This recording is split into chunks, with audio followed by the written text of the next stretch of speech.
between our two players, Francesco Pio Pero and Kandai, is going to be very important so that both teams can kind of get off to a good start in this probably hardest matchup that they will see all tournament. I know it's happening in the top 8, but if you get through your opponent within this match, you know that you're likely able to win the World Cup of Pokemon. There's not that much standing against you, and you've already proved it at this point if you can get through this opponent.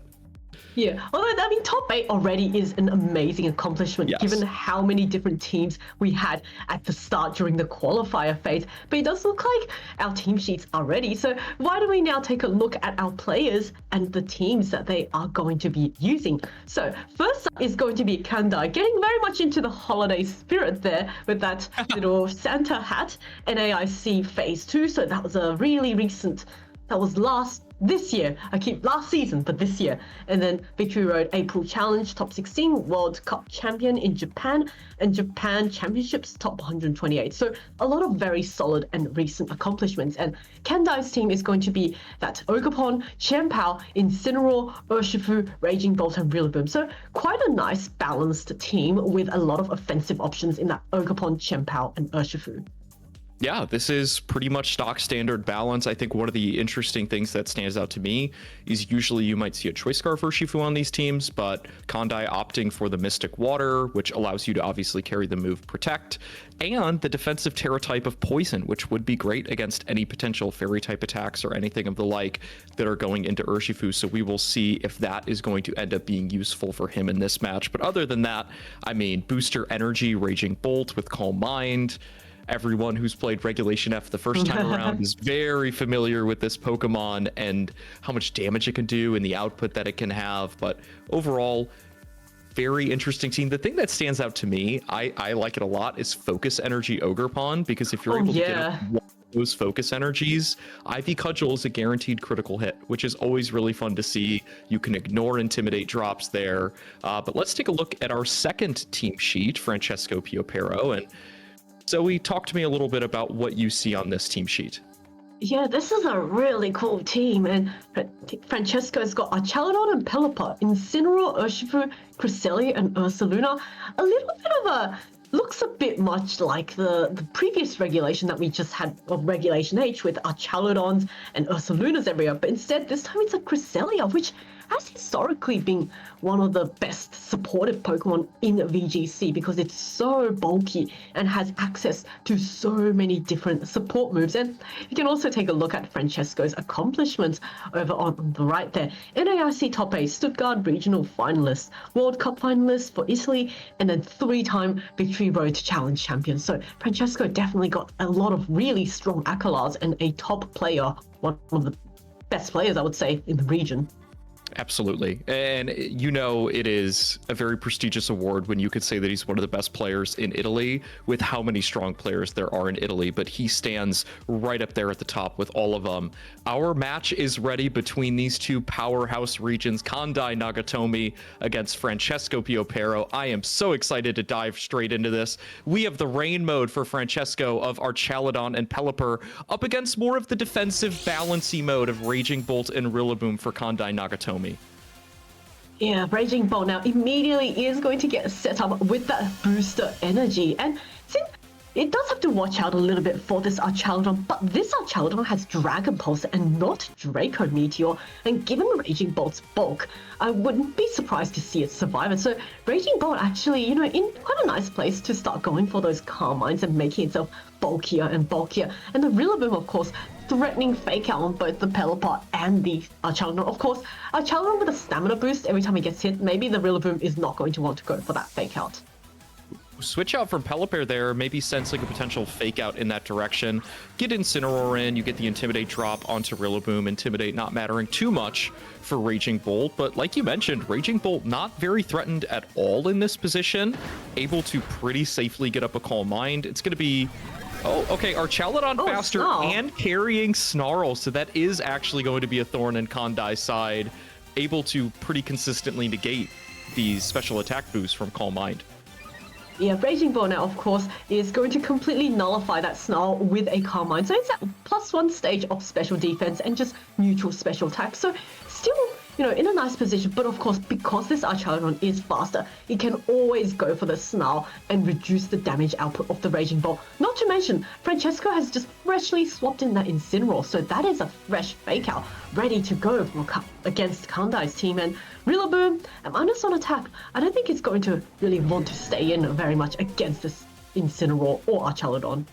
Yeah, Rillaboom not do all too much here. And like you mentioned, stamina makes it so that if you want to target into Archaludon, that's great. All of your next hits are going to do less damage unless you're able to maybe hit it with a Dragon Pulse or something like that. So although originally it looked like Raging Bolt was in a pretty strong position, I do think the Snarl Archaludon is more of an inhibiting factor than we initially realized. High horsepower, not bad damage, but this is Incineroar. It's going to be able to Parting Shot and shrug off that damage for the most part. And another drop onto Raging Bolt here.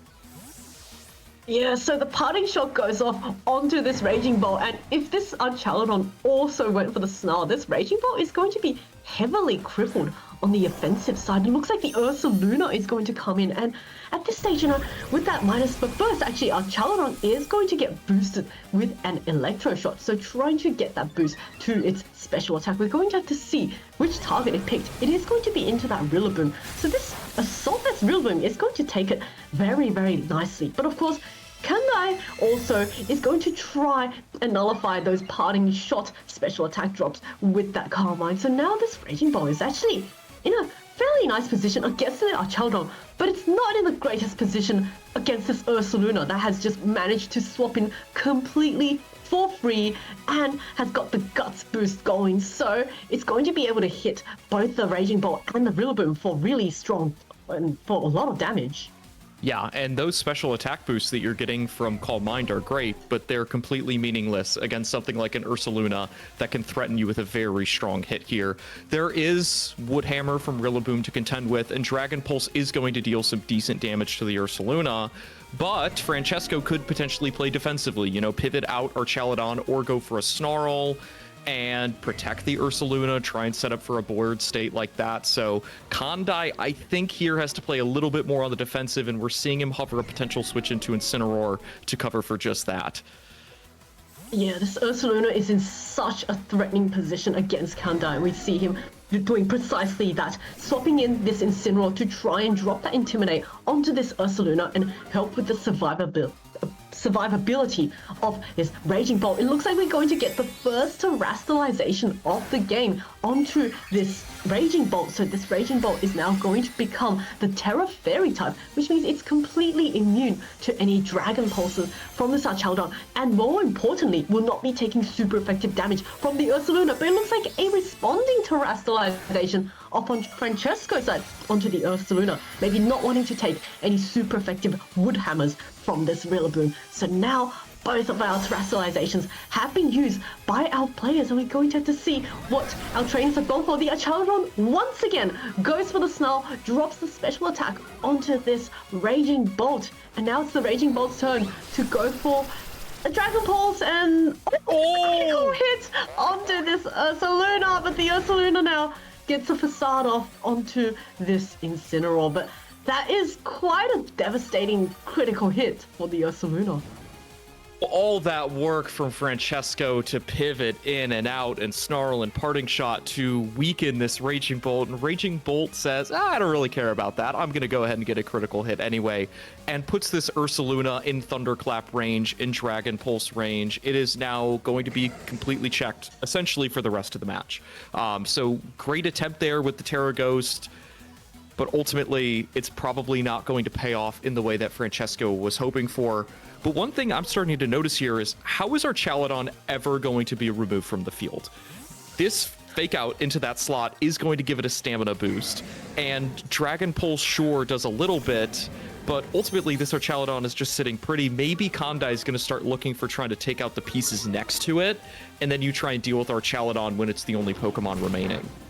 I think that's the strategy, and Incineroar, of course, does go for that Fake Out onto this Archaludon. So Kandai deciding that he is happy to let this Archaludon take this stamina boost to give the space for his Raging Bolt to get set up once again with the Calm Mind. Maybe Kandai not he may have gotten a bit lucky with a critical hit there, but it's not something that can happen every turn, and he wants to guarantee that this Raging Bolt can have the damage output. And I do believe we saw a bit of a sneaky peek into Kandai's Pokemon in the back, which is a Chien-Pao, and with the Terastallization used up, it does mean that the Archaludon will get hit super effectively by a Sacred Sword from the Chien-Pao.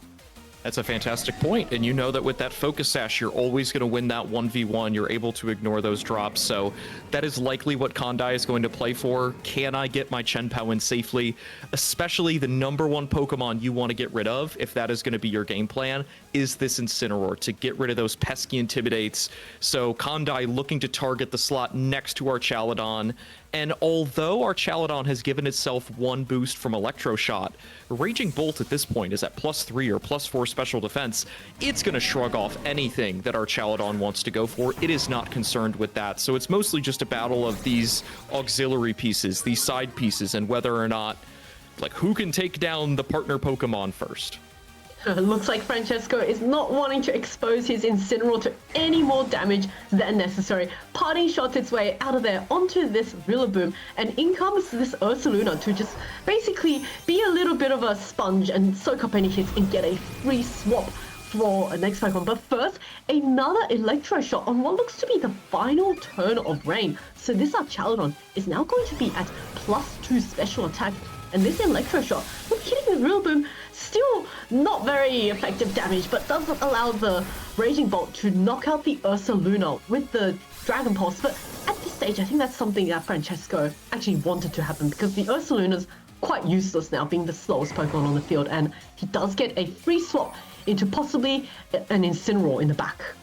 Yeah, absolutely. With the rain stopping, there could also be a switch into the Pelipper. Just depends what direction Francesco wants to go, but you nailed it with the Incineroar. You get that Intimidate onto Rillaboom, and speed interaction-wise, there is a world where it might be faster. We saw a very fast Incineroar in our last set, so I'm curious to see the speed interaction between these two. And that is a crucial knockout for Kandai to pick up, because now you know that if Incineroar wants to pivot out, it has to go into Pelipper, which is not going to like taking these Dragon Pulses. It's not going to like taking these Wood Hammers, these Grassy Glides. It's much easier to knock out, so Incineroar might feel pressured here to stay on the field, to click a Fake Out, to try and actually get something done there, whereas Kandai, this Raging Bolt is sitting pretty comfortably on this field now. Yeah, both the Raging Bolt and the Archaludon are actually in a very solid position, just not really able to be removed from the field very easily. So I think both of our trainers at this point is going to maybe just want to look at removing all the pieces around these Pokemon and dealing with it later. It looks like another Snarl coming off onto this Raging Bolt. So I think the Raging Bolt is still at neutral special attack after all the Carmines and all the Snarl drops, but the Incineroar is going to take quite a strong Dragon Pulse, does get a bit of a snack on a Citrus Berry and restore a little bit of health, but at this point, it does look like Francesco's pieces are slowly being whittled away. Yeah, and with that Chien-Pao sitting in the back, I know that Francesco hasn't seen it yet, but he's likely thinking about it. It does feel like this game is getting close to being all but over. This Raging Bolt, there's just no way to take it out with the pieces that Francesco bought. Ursaluna was your way, and then it got critical hit on its first turn on the field. And so that critical hit was huge. The idea that Kandai can protect this Raging Bolt so well, consistently get Intimidates to help it out, Grassy Terrain to help it out, Fake Out to help it out, it has been sitting here the entire game, and it is still at full health. And so Francesco thinking about potentially a game 2 plan at this point. There's Incineroar going down.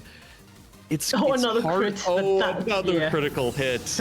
It's so hard to see a way. Maybe the Trick Room mode for Francesco in game 2, but this Archaludon Snarl mode, at first it seemed really good, but it just hasn't really had the effect that I think we were hoping it might.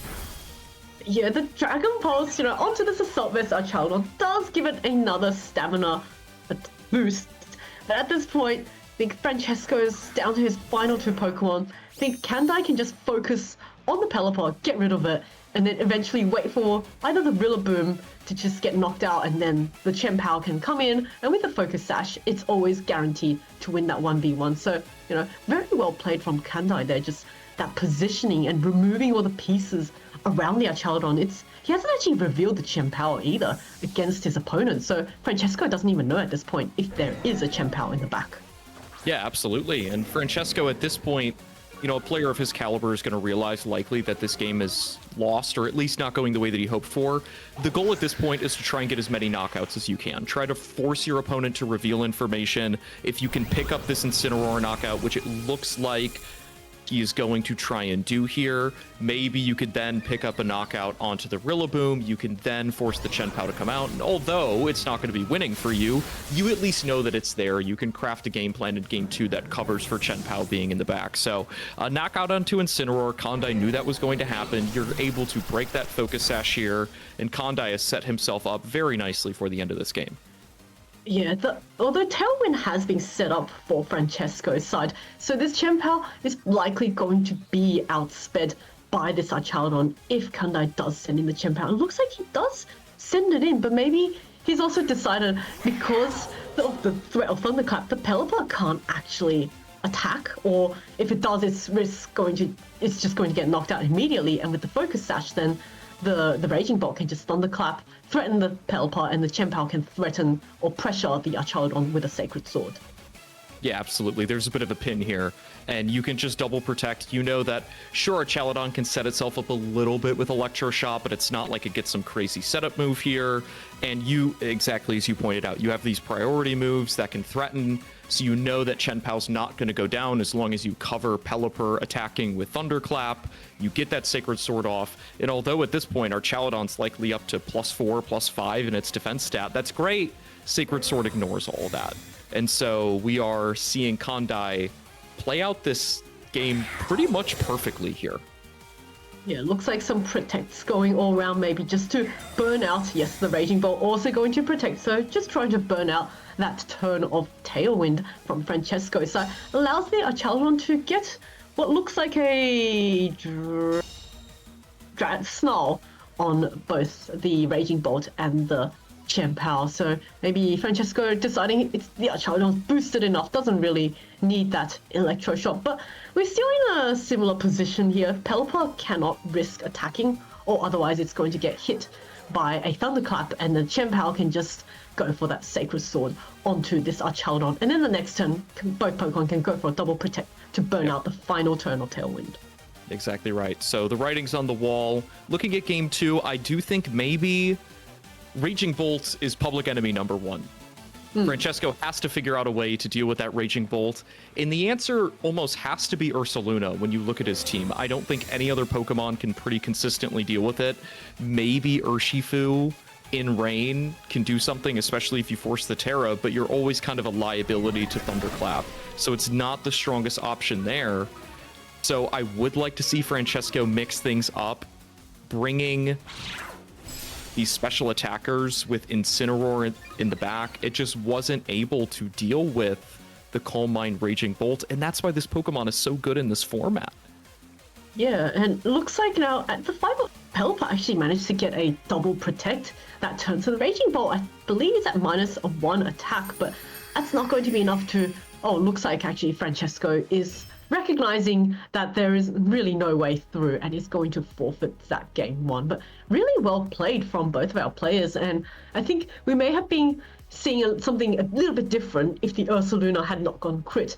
But that is kind of the nature of running a slow Pokemon without any speed control. You open yourself up to a lot of these critical hits, and Raging Bolt just sat on the field from turn 1 and basically was allowed to boost up so much, and there was just so many opportunities to get crit. Yeah, you're exactly right. I mean, there were so many hits that the Raging Bull went for. It was bound to get a critical hit at some point. Maybe Ursaluna would have been better suited in that game had Pelipper clicked Tailwind earlier. I mean, depending on the speed stats, if it's able to outspeed the Raging Bolt with Tailwind, something like a Facade, a Headlong Rush, an Earthquake, you are able to deal some decent damage. And this is booster energy Raging Bolts. Some of these Calm Mind ones run leftovers, but with booster energy, you at least know that outside of grassy terrain, your damage is going to stick. It doesn't have a way to heal itself up. So even just getting one strong Facade or Headlong Rush might be enough that through the boosts you're able to pick up again, but it's so hard to see a way through this Raging Bolt. Francesco, I know he is kind of reeling his head between games. How am I going to deal with it? How am I going to deal with it? And so I'm really excited to see what game plan he comes up with in game 2, because he's not the kind of player that's just going to roll over and lose a set like that. Yeah, because Ursaluna was a good answer. It just, it didn't get quite lucky there. But sometimes some players might decide, well, I can't get crit twice in both games. So, I think Francesco did have a good game plan. So why don't we now get into our game 2 and see how our players have adapted to this upcoming game. So, it's a little bit of a change-up. Chaladon and Incineroar up against Urshifu and Chien-Pao. So a complete switch-up from Kandai there, but Francesco going with a little bit more of a hybrid of a Chaladon and possibly indicating there might be a Pelipper just lurking in the back. Yeah, that is a great point. And Kandai here, yeah, as you mentioned, completely switching things up. I wonder if he was almost anticipating a Cresselia lead, because Chien-Pao Urshifu would be very strong into Cresselia. You're able to just get a lot of damage down onto it on turn 1, but without Cresselia being led, Incineroar is able to get an Intimidate drop, which helps a lot against Chien-Pao. Urshifu has Surging Strikes available into Incineroar, but there's a lot of switch-ins to Surging Strikes on Francesco's team. So I'm interested to see how Francesco is going to pivot around that. You have your own Urshifu, you have Pelipper in the back. Something like a Pelipper switch in and an Electro Shot could be quite strong for Francesco here.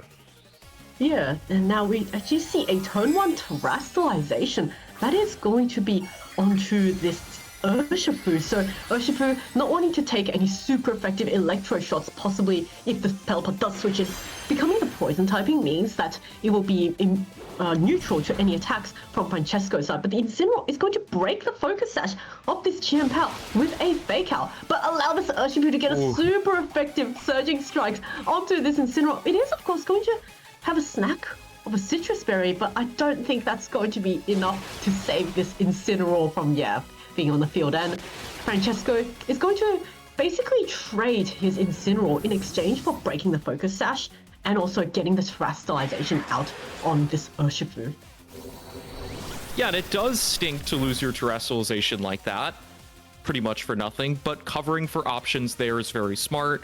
You now know that you have this Urshifu that is able to stick around and get off another hit here, and you pair that alongside the Chien-Pao, something like a Sacred Sword and Surging Strikes double up into our Chaladon would do so much damage. You critical strike through the defense boosts that you're giving it. Pelipper here would not love taking a Surging Strikes, and I think almost this rain is working against Francesco. This Chien-Pao Sword of Ruin boosted, Mystic Water boosted Urshifu is able to just start ripping holes in Francesco's team thanks to Pelipper. So this turn, I think, is going to decide a lot of how this game goes. I agree, this Urshifu really appreciates the rain that Pelipper sets up, but there is an Chaladon on the field, but first of all, we're going to see an Ice Spinner onto this Pelipper, so that is also going to break the focus sash, and we see this Mystic Water boosted, Rain boosted, Surging Strikes from this Urshifu. That does a sizable amount of damage onto this Chaladon. I think it's going to come close to half of its health, and yeah, that's actually more than half of its health, and it does mean Chaladon does manage to survive this turn, but it's not really going to enjoy taking any Sacred Swords in the following turns if that stays there. But first, we're going to get a Weather Ball onto this Chien-Pao, and that's just going to be enough to knock it straight out the field, so no more threat of Sacred Sword. And now, what does this Chaladon go for? Ooh, Electro Shot. This is going to be a double knockout for Francesco. So all of a sudden, I think Kandai there maybe potentially predicting some kind of Terastallization to come through, maybe Pelipper protecting, something like that, because had he chosen one slot to target fully, he would have gotten a knockout, but instead splitting his damage, potentially setting himself up for a strong endgame. Let's see what Kandai has in the back, but Pokemon count actually in Francesco's favor now, despite the pretty disastrous turn 1. Yeah, so Kandai down to his final 2 Pokemon. Now, we saw how problematic the Raging Bolt was for Francesco in that previous game, but in this game, the Chaladon is already boosted at +1 special attack from the Electro Shot. But of course, the Rillaboom can buy its teammate one turn to set up. And the question is, can the Archaludon with the Assault Vest survive a booster energy, say, Dragon Pulse from this Raging Bolt at what looks like half health? But Kandai is really taking his time thinking about just how he's going to approach, knocking out the remaining 3 Pokemon on Francesco's side, because, yeah, we've still got one unrevealed Pokemon in the back as well. Yes, we do. Yes, we do. And as you mentioned, our Archaludon has already set itself up a bit here. So you get the boost to your special attack, that's great, but you are staring down a potential +1 Dragon Pulse into the Raging Bolt slot, which would do disastrous amounts of damage. And Pelipper does not mind facing down a Rillaboom. You do have to cover for Thunderclap and be worried a little bit about that, but if Thunderclap is coming out, at least our Archaludon's going to be safe. And the Urshifu did give it a bunch of stamina boosts last turn. So you're not so worried about something like a high horsepower. It would do a lot of damage normally, but in this position, not so much. So again, this is the turn where Kandai needs to get his attacks right, needs to get his reads right in order to find a foothold back into the game. It looks like now Francesco also taking a bit of time, but Pelipper just going to bypass the fake out and a potential Thunderclap with a Protect. It looks like the Rillaboom's fake out did go into the Pelipper, so very nice targeting there, and allowed this Archaludon to get a super effective +1 Dragon Pulse onto the Raging Bolt, but it's not enough to get the knockout. But the Raging Pulse answering Dragon Pulse is also not enough to get the knockout onto this Archaludon. But it does Oh, actually, I don't know if that's in range anymore with a +3 defense boost of a Grassy Glide from this Rillaboom. Yeah, I wonder if it's in Thunderclap range, though. I know it's a resisted hit, but I do think with the booster boost, you might be able to pick it up with a Thunderclap. And if you can pick up Pelipper with a Grassy Glide, or maybe that you're faster, depending on how your Rillaboom is trained, this could be an avenue to get a double knockout here. That Pelipper, not the bulkiest Pokemon, and if it's carrying a Focus Sash, likely carrying no bulk at all. So this Rillaboom, switch out here, very smart covering for that Thunderclap. Yeah, it looks like actually the Ursaluna is going to swap in. So if it does manage to survive this turn, it will have that Gust Boost activated. But first, the Pelipper does take a Grassy Glide from this Rillaboom, but it does mean that the Raging Bolt didn't go for a Thunderclap. It looks like my Japanese is poor, but that does look like a Thunderclap onto the Ursaluna, which means Ursaluna now fully set up once again. And this time, with the Raging Pulse at such low health and also supported by a fresh fake. Oh, actually, no Incineroar, just going to be the Archaludon. So yeah, these are the last 2 Pokemon for Francesco. I think with Thunderclap and because he lost his Incineroar, yeah, on turn 1, it feels so long ago. This match has moved so fast, it's progressed so fast. But I think with a Thunderclap into Archaludon and a Woodhammer into Ursaluna, you might just have yourself a match win here. Grassy terrain is set up, so something like an Earthquake from the Ursaluna is not going to be able to come close to knocking out the Rillaboom. And if you want to go for a Facade or something like that, you then let the Raging Bolt survive, and it can get a Dragon Pulse off next turn. Archaludon can't protect. It can't get around this Thunderclap. Francesco thinking through his options. Yeah. Francesco can go for the Terrestrialization, though. Yeah. And it looks like actually that's what he's going to go for. I'm thinking it's probably going to be onto the Ursaluna to remove that grass type weakness to the Woodhammer, but those Woodhammers are still going to hit quite hard, especially if there's a double up. But that does mean, this is so close. But the Thunderclap comes off. Yes, it is enough to knock out this Archaludon. And now, can this Ursaluna do it? Can it do it? It's tough to see a world that it can, because if you want the Rillaboom, you gotta click Facade, which means the next turn you're taking a Dragon Pulse. So, it's gonna be tough. What does Ursaluna opt for? Facade into Raging Bolt, but that just means another Woodhammer should be able to pick it up. Maybe there's a world where you can protect, stall, get a little bit of recovery, although the Flame Orb's gonna negate that. Yeah, Ursaluna's not really going to be restoring any health, and I think the Rillaboom is going to be able to comfortably close it out, and Woodhammer is going to go off onto this Ursaluna, knocking it out and getting the first win for Team Japan. Kandai Nagatome is going to emerge victorious from that set. That's a huge win to pick up. I mean, we spent multiple minutes talking about how getting momentum in a team tournament like this is very important. You know that Kandai's teammates are feeling very, very good about that because Francesco, Team Italy's full of really strong players, and I think we all would agree that Francesco's one of the strongest ones on that team. So picking up a win against him in what many would likely call an upset, that is a huge accomplishment for Kandai, and it was a very clean set. I mean, both players played very well, but Kandai especially was able to pivot around a lot of those difficult pieces like the Archaludon and the Ursaluna with pretty comfortable ease.